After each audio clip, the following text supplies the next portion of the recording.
chers amis de Café Évangile, Jésus disait à ses disciples que votre cœur ne soit pas bouleversé. Vous croyez en Dieu, croyez aussi en moi.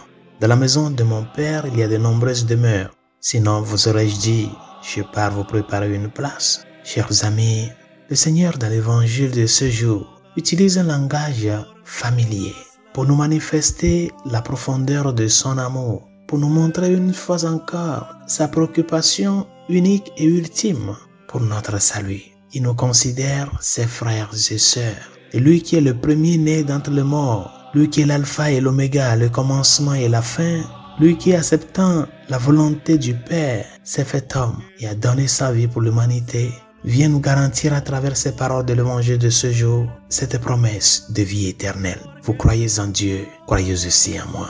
Oui, chers amis, ce sont des paroles de celui qui a conscience de sa propre divinité.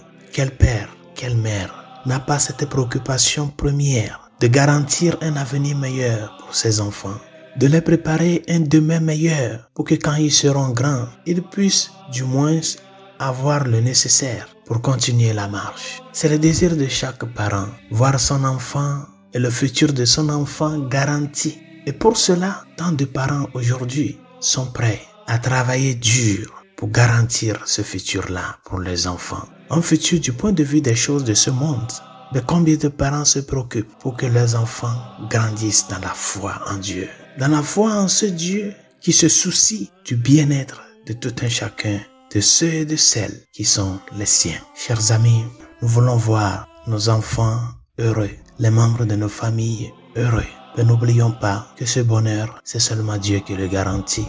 Le bonheur, c'est de savoir lire les événements de tous les jours avec des yeux de foi, des yeux d'espérance. Des yeux de quelqu'un qui sait abandonner son regard pour que Dieu puisse l'orienter. C'est ça le vrai bonheur. Apprendre à lire les événements de tous les jours avec ce regard de foi, ce regard d'espérance. Mais nous ne pouvons pas parvenir à un regard de foi et d'espérance si au préalable, nous ne sommes pas conscients que cette foi et cette espérance sont appelées à être placées en quelqu'un. Le Dieu qui s'est fait homme, qui a embrassé la croix, qui est mort et qui est ressuscité pour nous. Chers amis, il y a des choses que nous pouvons garantir aux hommes dans cette vie temporelle. Mais il y a une seule chose que nous ne pouvons pas garantir. Et que ça, c'est seulement Dieu qui peut nous le garantir.